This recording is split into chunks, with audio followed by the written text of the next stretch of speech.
Hi, I'm Kirsten Gaya Blumdahl, and I'm here to walk you through easy ways to practice the songs you've always wanted to learn.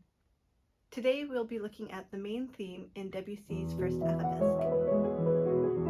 For those in my generation, this theme was certainly popularized by the film Ocean's 11, that final scene in front of the fountain after all the action was done.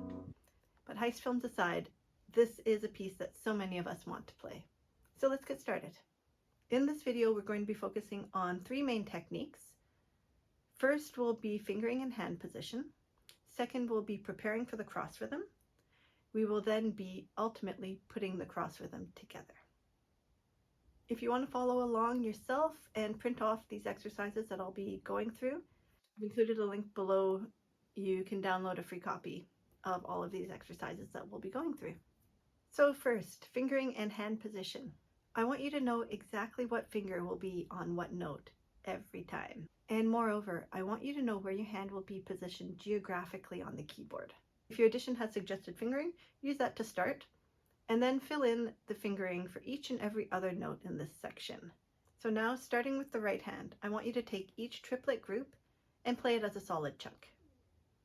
With the left hand, you're going to do something similar, playing each group of 2/8 notes together.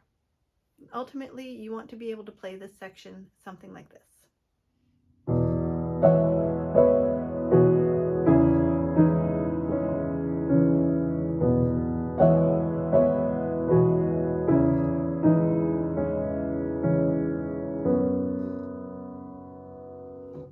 If that seems daunting, no worries.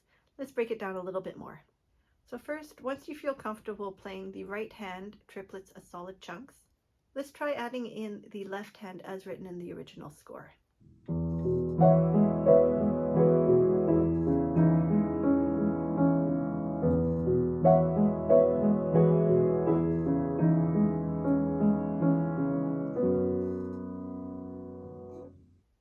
And now let's try the same thing, but upside down. We're going to play the left hand beats as solid chunks and the right hand as written in the original score.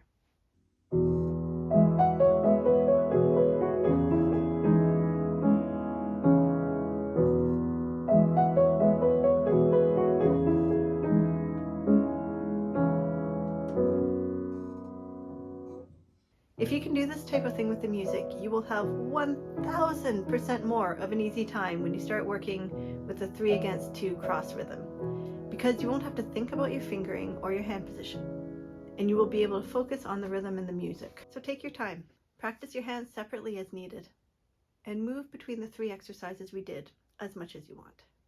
So are you ready to move on to the second section? Preparing for the cross rhythm. I'm calling this preparing for the cross rhythm because we're not yet putting the 3/2 cross rhythm together. So our first goal is to know what notes come together on the beat in the right and left hand. Being comfortable with this makes coordinating the cross rhythm passage easier.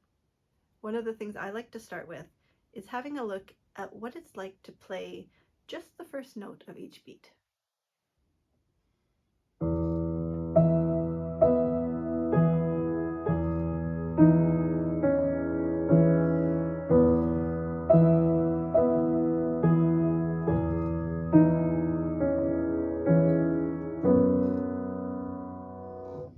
We're going to build on this. The next exercise is playing the right hand as triplets, and the left hand will continue to play the first note of each beat. Try this until it's comfortable.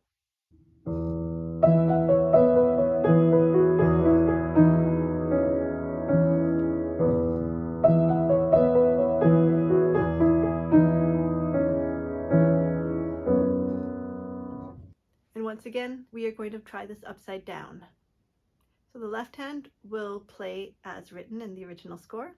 The right hand will play the first note of each beat.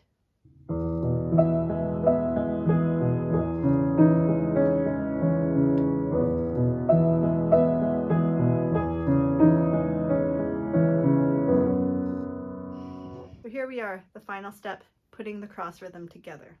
If you've been working along through the exercises here, there are 5 things your brain should know at this stage. Fingering, the notes, the hand position, particularly from all of that chunking work you did, the rhythm, what notes fall on what beat, and ultimately, what notes come together on the beat between the right and the left hand. So here we go. We're going to start small, one beat at a time, which means you play a single beat of the cross rhythm and stop on the first note of the next beat. Then you'll play the next beat of cross rhythm and stop on the following one. It'll look a little something like this.